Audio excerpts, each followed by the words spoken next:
Good afternoon. We're into the fourth week of the lockdown. I'm settled into my study here at home, um, working from home, continuing to do some research and writing. Just the other day, I received um, article, an article via the British um, Museum Association, and they posed this question: how do archivists work from home? Now, I'm not an archivist. I am a museum curator, trying to be a historian. But the question is quite valid because it turns out that you can do quite a bit from home if you're fortunate enough to do that.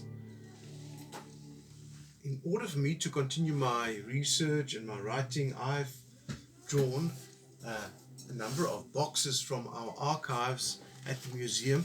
You'll remember last week I took you on a virtual tour of the library and the archives. So this box comes from our archive collection and it deals with the history of SAS Protea, because the research question that I need to answer goes back to the days of Protea's commissioning. I'm looking at the composition of the crew at that time. So just to show you how it works and what goes on behind the scenes um, when we do research. Inside the box you would then find a file. In this case it is a envelope which is then also marked, and this one is one of three envelopes that contain info on Protea. Protea will turn 50 in 2022, so you can imagine there's quite a bit of information on her.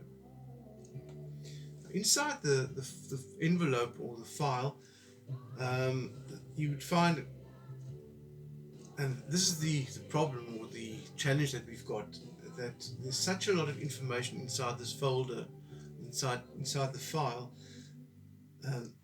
It ranges from newspaper clippings to photos, and it ranges in date as well. So you now need to sift through these files to find the information. Here's one example. This is a newspaper clipping from the early 1960s.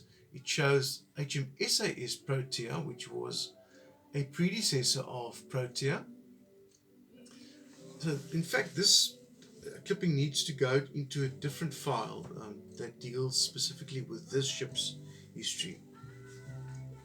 Then you would find quite a lot of photos inside these files or folders, varying in quality. Here's a smaller type photo that shows Protea in Table Bay.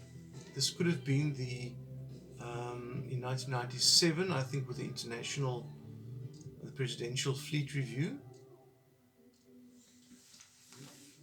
You may find group photos. You may see some familiar faces there. Now this photo could actually go into any folder or file, because SAS Outeniqua or SAS Drakensberg, because you see the captains of those vessels on the photo. Luckily there's a description at the back, so it's easier to identify this photo. I should actually be handling this photos with gloves. This is the correct archival procedure. And the best thing to do with photos would be to scan it. I've got a scanner here at home, and then the scanned photo, the content would go into a searchable database, which would make it much easier to retrieve. We're lucky at the museum. We've got one or two volunteers continuing the scanning of photos, not just photos but also photo negatives. Warren Harrison is one of those stalwarts that's really continuing that process. Closer to what I'm looking for, here's another lovely clipping of Protea showing her 1979 as the guard ship for the Rio, the yacht race, or the transatlantic race to Punta del Este, that was in 1976.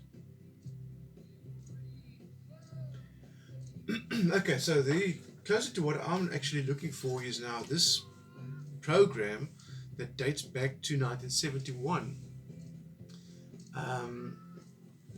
Protea was commissioned in 1972 and launched in 71. This is the program from the launching ceremony that took place in Glasgow, in Yarrow.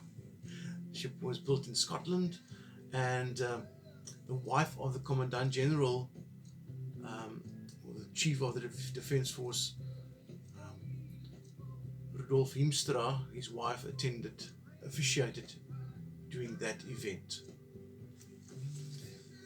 Inside there's also interesting menu, a dinner menu, showing what they consumed on that during that event.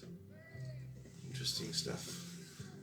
Nederburg selected Riesling or Rodeberg Cabernet, South African wines in Scotland. Interesting. Okay, so this is just to show you what goes on behind the scenes in terms of research, working with archival material, showing that you can actually do quite a bit from home if you want to. Stay safe, stay at home, and I'll inform you of what's going to happen in future when the museum will be opening up, hopefully following tonight's presidential address. Stay safe and be productive. Bye-bye.